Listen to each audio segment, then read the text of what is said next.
This is Forum. I'm John Michaels, Public Affairs Radio Director, talking to Becky Rasmussen, the Call to Freedom Executive Director, a mentor survivor with to Freedom. Becky, tell us about, and introduce me here a little bit because you know her better than I do. Yeah, for sure. Call to Freedom is a 501c3 nonprofit organization that offers supportive services to those that have been victimized by human trafficking or sexual exploitation. And we just come alongside survivors and we offer supportive services really where they're at. And every survivor or victim who comes through the door of Call to Freedom story looks very different. So that could be mental health, that could be addiction, housing, education, parenting. You know, we take for granted that we all know how to live life. But when you've experienced trauma and somebody asks you to go back into normal life, it's very difficult. And so we want to equip those that have been victimized by human trafficking, have experienced trauma in the trafficking situation with the tools to be able to come out, be self-sufficient, and integrate back into our communities. And so is actually one of our mentor survivors. And so we do a lot of program development within Call to Freedom. And when I say program development, it means that we want to be, when a survivor walks through the door, we want them to go, wow, you really know us. You understand what we've been through. You know how to develop a program that is really going to help us be successful. And so come alongside us at Call to Freedom, Yes, with her story. Yes. Yes.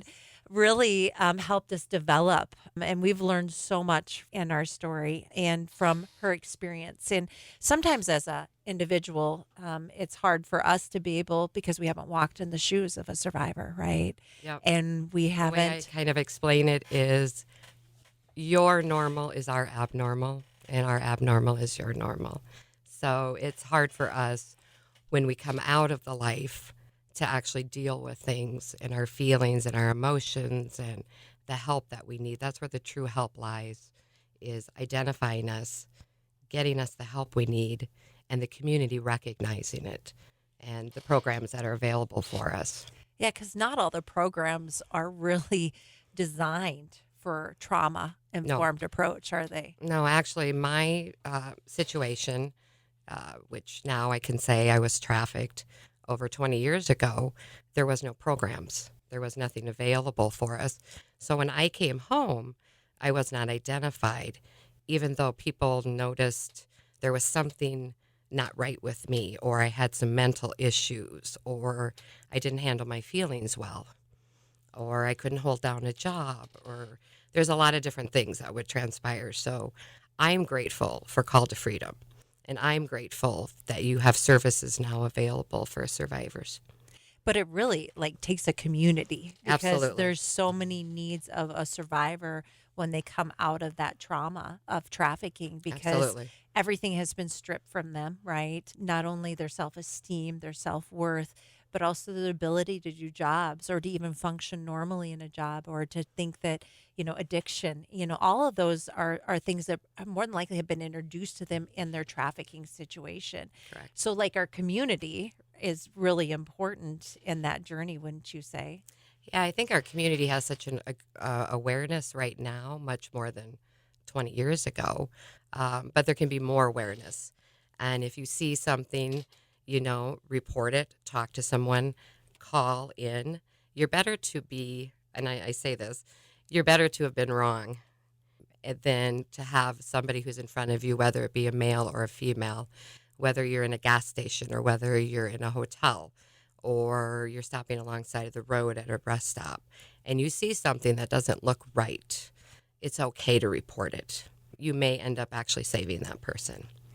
And a lot of people say, gosh, I don't, was that a trafficking situation? Wasn't Correct. it? What are some things that people should look for, right? Especially you're always teaching me. You're like, they didn't see this, Becky. They didn't see You didn't this. understand They didn't this. understand it. Yeah. What are some of those takeaways that you would want the community to know? Well, I think first of all, if you're in a situation and you see something and somebody doesn't know what city that they're in, there's a lot of times I didn't know what city I was in. The day of the week it was. Did I have cash on me or not have cash?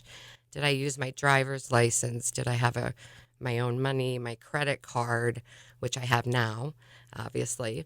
So there's a lot of those situations. If it's summer outside, And there is somebody who's very fair skinned that maybe their eyes or they look, and not that their skin would matter if it was like pale, but if they're in a car and the car stopped and they come out and they're, there's a lot of different situations like that that you could see. They also talk about if you're going into the ER, I've gone into the ER many times, and you have bruises. If your trafficker doesn't allow you to talk, you don't have a voice to speak with the nurse. There's just so many situations in the ER too. Yeah, that's a passion for Yeah, it's a huge us, passion. right? That we want to make sure that and it has worked. We're seeing in South Dakota because of your voice and the education that we're doing. They don't understand it. I can't Right. tell you how many, when we walk in and we train, right? Right. They're like, wow, they walk training law enforcement, training medical communities, training DV shelters, domestic violence shelters, Right. training emergency shelters, addiction centers. They're all coming, survivors, victims are coming in contact. They're going through our systems. Well, and I don't think if they're not identified or they don't, we can self-identify. So if we go in and if the questions are asked to us, so we may have questions asked like, do you work for your own money? Do you receive a paycheck? Do you receive a W-2? Basic questions that some people might go, well, that's just way easy. But if you ask those basic questions and you get the responses, like, are you able to freely go outside of your home where you live? Well, I would have answered no, but the questions weren't asked. Yeah. So, And I know as we work together and you're really with Call to Freedom and developing those program responses, this is a really big thing for you because absolutely. when your journey and as you kind of talk about, whatever you feel comfortable sharing of your story, nobody identified you. No. They didn't talk about human trafficking years ago. And it's only just been in the last probably 10 years that we've talked about human trafficking. And all those years you journeyed, right? And not knowing what it was and the freedom when Yeah. you do self-identify. Well, and I think, too, when it's not discussed, and when I came home, I was actually, and I can use the word traffic, or you can say in the life, there's a lot of different lingo that's used. I was actually trafficked from a cartel out of South America. And I didn't quite understand what was all happening to me because I was very vulnerable. And a lot of survivors that I talked to and mentor were searching for something. We may be searching for love, acceptance, but there's many different things. There's many dynamics to that. It could be poverty. It could be you have an addiction. Or they can get you addicted.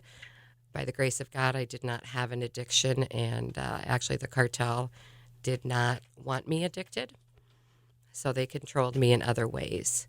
So there's other ways that you can control a person, and that's by taking away also their freedom of movement. I was locked in an apartment, and so through labor, I was labored and sex trafficked. I didn't understand that. So when I came home and dealing with all of that for 20 years almost, I had to deal with my own emotions. People understood, but they could never fully understand what it's like to be trafficked. I didn't know any other survivors. There wasn't anyone to talk to. So a mutual friend of Becky and myself introduced me to Call to Freedom. And my first thing was, who are these people? What are these people about? I wasn't trafficked. I have no idea. This is not me, but I'm going to check it out. So basically what I did is I came in the beginning and I served.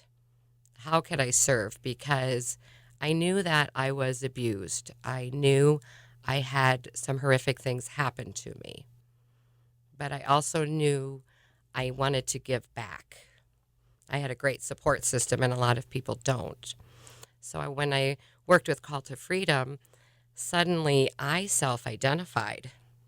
And that was a big moment in my life, was to self-identify what the cartel had done to me and with my son. And through that whole journey, Call to Freedom has been by my side. I have seen what they have and how they have helped and other survivors on their journey from victim to survivor. We are much more than what we're defined as. We are much more than a victim. We're much more than a survivor. We have many gifts and talents. And once we hit that road of that journey of healing with the services that are offered, so you have addiction counseling, they have housing, your basic needs are met. Once all these things are available and you're able to continue with your journey and not focus so much on your basic needs, then you keep growing as a person. And then you begin new chapters. I always say you can't start over. You have new chapters in life. So I'm starting a wonderful chapter with Call to Freedom. And I try to give back and help other women on their road of healing. Yeah, I mean, you are literally one of the first persons we call because when a survivor comes in and is introduced and they're scared, Oh, yeah. safety is a huge factor first and foremost. You always say safety and basic needs, Becky. Yep, Safety, safety, basic needs need to first. be met, right? Yep. Or we are going to run. And the times that you and I have locked hands with survivors or Mhm. other case managers, and they were so scared. They keep running, and they were like, "Where are you running to? You're gonna come back, right?" Why is that safe place so important for a survivor? You And know, if they're out there, and this is Yeah. another thought I have, if they're out there right now, what do you want to Yeah. say to them? There's a lot of victims out there that don't identify. I've ran into them. I've helped them. I've talked with them. We just have to know that we're worth it, that we're humans. Um, when you become the shivering dog in the corner and your life is nothing and that's how you feel, and to know that people care, to know that people honestly say, I care what happens to you. We're here to help you on your journey. Because boy, oh boy, is it beautiful on the other side of this life. It's hard to get there, and the journey is long, but we're so worth it. I say that all the time. We're so worth it, but we have to know that we are worth it. So when I reach out and I'll tell people, call me any hour of the day. I have survivors that call me at midnight, at 2:00 in the morning, anytime that they want to talk, so that they know that they are loved unconditionally and that we are there for them at all hours to de-escalate, to help them through their panic and their anxiety, make sure they talk with their counselors, and provide that support that is so needed to know that they are not walking this journey along, and we are holding their hands and we are right with them. I think one of the things that the beauty of being a part of watching you walk through the door when new survivors or victims come through the door is you offer hope. Oh, Becky. And a lot of times, I do mean that, from my heart. I watch it. A lot of them don't have hope. They No. think that Yeah. their situation is hopeless. They've been told by their trafficker, there is no hope. You won't get out. This is your life. They hear the 7 years and they believe it. And that means that's the life expectancy of a trafficking victim. And that's the reality. When a survivor walks to the door and looks at another survivor, right? Yep. And there's that hope that I can do this too. That speaks volumes to them. And I've watched that transaction between you and the victims who become survivors. And that is the most beautiful thing, I think, for me and my job. Is Yeah, to and for see- myself, I'm like, it's just, come on, come on. Let's go. Our arms are open, and here we are to help you. And I give them a big hug. For some reason, you can go ahead and, I don't know if it's survivor talking to a survivor or somebody who got out, but you do have this connection to say, I understand exactly where you are at that moment in your life. And then there's a lot going on within the state of South Dakota, and we all know it. Yep, absolutely. And we live it, right? We know Yep. that human trafficking is happening because we're serving victims of trafficking. What has been your experience in, that manipulation, that grooming, that recruiting techniques? I think for myself, my journey was obviously a cartel situation, but you have different situations. So I've mentored ladies who have been through the familiar trafficking, which is an entirely different situation, which requires probably different understanding of the situation, but it's all that person that you trusted. So what I've seen here in the state of South Dakota and the people I have mentored, people I know personally, is the familiar trafficking, the cartel.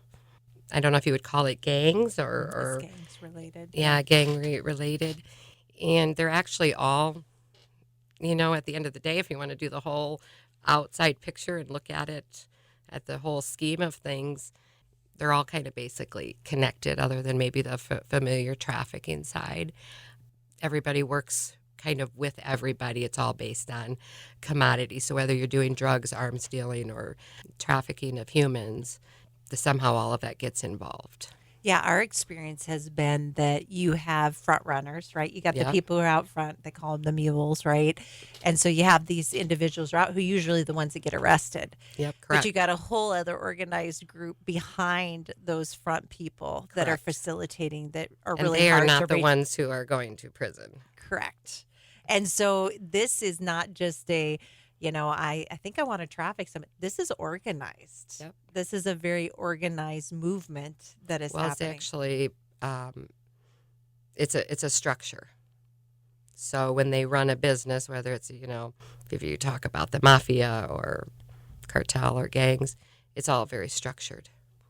And understanding that structure, and then also when you look at the individuals, and in my case and in my situation, my case has been that the people involved have either been killed or in prison. So that is why it's okay for me to speak out. It's taken me many years to speak out, to explain that it does happen. Because when people would say that, oh, that's not happening, yes, it is. But they want to keep us quiet. So the people who are actually running organizations, or however their hierarchy is, of course, they're going to have the people on the hierarchy who are the mules, and they're the ones who are going to end up running the drugs. They're going to be the ones going to prison because there's somebody else to come in and take their place. And one of the things we see too, a lot of those that we serve have felonies and misdemeanors because the traffickers put them out front in this activity, right? And so there are the mules. And so that's one of the things I challenge our systems on is, are we identifying these individuals when they're coming through our legal systems? Because are we asking the questions if this was just a drug deal, or is there crossover between that and trafficking? And if we don't ask the questions, a victim becomes a criminal. Correct. And so identifying that within our systems, we do, some And of that asking the outreach. questions. And, Sure. a lot of times we are not going to speak up right away. That doesn't, or we might be confused, but that doesn't mean what we're saying is not the truth. And it doesn't mean that what we're telling you, it might be that we probably have a little PTSD. We probably have some trauma. We have to probably have some things where we need help. So let's get us the help so that we can talk about it, so that we can sit down and get on a healthy path, and we can put people behind a prison. We can get the arrests that need to be made, but you need us to be on some sort of level where we trust you. We know that we're safe with you. Safety is very big, so it's a whole separate topic I always talk about is safety. And once we start doing that and opening up, you actually see probably a whole different world of life. And it's not always pretty, but we can come out very strong and positive, and our words have meaning. Yeah. Trust is a hard thing. Yes, we talk absolutely. about trust, and people are like, why don't trafficking victims self-disclose? Why don't they go, hey, I'm a trafficking victim? Well, trust in a person, we talk about the systems, right? We talk Yeah. about how many times a victim has been through how many systems, and nobody and we're actually identified them. told that law enforcement doesn't care about us. We're actually told that this is what's going to happen to us. We're going to go to prison. We're going to go to prison for 20, 30 years. And they're going to be back in their beautiful life, taking care of themselves, and they're going to find somebody else. So we're going to be the ones who pay the price. Control right there. And fear. Oh, huge fear. Yeah. But if people step forward and see that and understand that, and the mindset of a survivor, of a victim who comes right out of it, that's really a key of understanding it, and understanding her situation and her journey, and also, the trafficking and the group that was trafficking her. And having some conversations. Well, no, Sorry, sorry, No, John. I don't know. I just kind of Yeah, went no, off. you have a living life. rapport that you know Yeah. each other. Yeah. Yeah, And sorry. when we did the earlier program, she didn't want to talk, but with you two together, I just let you go. Yeah. But you had a son. Was that when you were still with the cartel? Yes. Actually, my son, I had learned over the course of years, and I was told by the cartel actually how much money I made for them. I wanted to go home. Something came inside of me. I couldn't go home. So the cartel, they actually kidnapped my son at 2 months old. And so that's a journey in itself of what has all happened, and how I got home and how I got back, and also and how my son was returned to me and how we took him back. That's a whole, probably a different segment in itself. But I did get my son and I were reunited when he was 2 years old. So I had a lot of great law enforcement, FBI, DEA people that knew something wasn't right. And there were a lot of people that helped me in the state of South Dakota. So that's why, I love the state. I'm so glad that I'm back home for how many years. I'm glad this is being talked about. And we have some really great people here that can stand up for this and not let it happen in our state. Hope is only defined when everything is hopeless. Is something that I found in the theme of a lot of these programs. But how did you get away, though? That most people can't get away from a cartel. You got to be a pretty strong person to do and go through what you did. Well, I think that's kind of a story of how I got away. And I probably won't discuss that right here and how I got away. No, I should not be here today, and I'm fully aware of it. I know it is by the grace of God, and I know it is by the people who helped me, and what had happened to me. Most of my friends that I would understand, they are not friends, but at the time, that's what the circle was. They are no longer alive. I guess I don't say that with. It's kind of hard to say if you had feelings or not feelings about the situation, but they're all dead. So if they're killed, I can talk about it, but how I got home is a journey in itself. And yes, I would be considered a survivor, and I sometimes shout to the top of my lungs that I am when I realized I was. Remember the night you called me, go, Becky, I am hope. And I it am was hope, just yeah. a great, you are hope. I didn't know And I it was just hope. so- but it is such a beautiful story of grace. But it's also, like you said, John, that hope factor for a survivor or somebody who is being victimized in human trafficking. There seems like there is no way out. And you've heard say that there's no way out. We're here today, really, I think, on behalf of educating the community, but also to say, if you identify with any of this and you're listening Absolutely. to this program, there is help for you. There are people who will come alongside you, and the person who is perpetrating you or speaking that there's no way out is manipulating you. And we want you to know that there are a lot of people, even though you don't know if you can trust us, is that beacon of hope who has journeyed life with Call to Freedom and has seen us. I just really feel strongly about voicing that because I feel like Absolutely. somebody is They listening. need to know that that Call to Freedom will stand by your side, will never leave you. Their door is always open. And it's that unconditional love that we don't understand as a survivor. And we learn to understand it. But even when the seed is planted in us and we hear about that there's some agency in South Dakota that, helps victims of trafficking, you're thinking, is that me? And when you start identifying with that and realizing that there is a place and that you're worth it, and to please call, because there's going to be somebody here to help you and support you. And if you identify with any of that, that we've talked about, anything that seems familiar to you, there is a phone number, and it's 605 759 3565. Again, that's 759 3565. And that goes to our Director of Emergency and Outreach. And, we want you to call that number. And you are not alone. If you are in a community, domestic violence shelters, we've trained a lot of them, let them know where you're at, to seek help and to get safe. We can talk about human trafficking till we're blue in the face, but Right. we can't do what you do. We can't imagine what it's like to have been in your shoes. And thank you so much, because you put the authenticity into what we've been trying to talk about. Thank you. Talking out, there's another phrase: those who have been have a responsibility to help those who are yet to come.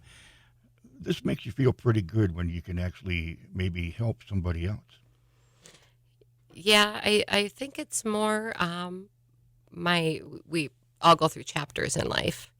So we have to go through certain chapters. And my first chapter obviously was coping, because we go through coping stages, then we go through our feelings and emotions, receiving the help that we need through the agencies. Kind of my last part, I would say, because it doesn't ever end. It's always a part of us, but it doesn't define us. So we can turn that around and be very productive members of the city and the state, if given that chance and that opportunity. And so right now I'm on the, I would say, journey. It's been very interesting, of forgiveness. Yeah, forgiveness of my trafficker and of people who did things to me. And also the spiritual journey of forgiving myself. So there's a lot of things that we go through that we don't understand. So I'm afraid we're out of time, but real quickly, Becky, I want you to talk about the October event coming up so people can come and talk to you at that event. Yeah, we actually have now changed that to virtual. So we are going to have a virtual event on Wednesday, October 14th. You can go to our calltofreedom.org website to sign up. We are actually going to be offering 2 times that you can virtually join us, and it's from 7:30 in the morning on that morning, and then also 6 o'clock that evening. And you can host a party at your home. Bring in 10 of your friends, but it's our one and only fundraiser throughout the year. And so this is an opportunity for the community to come together. And I think one of the things they said is, I want to be part of the solution. Well, the community is the solution to ending human trafficking. And so the community initiative, being involved with this and sharing your voice and being a part of the solution, we welcome to you that at Call to Freedom. Becky Rasmussen, Call to Freedom Executive Director. Thank you. absolutely. Only you could have said what you did. And I know there's got to be somebody out there that says, if can do it, so can I. So thank you. Amen. Amen to that one. Thank you for being with us on Forum. Thank you, John. Thank you.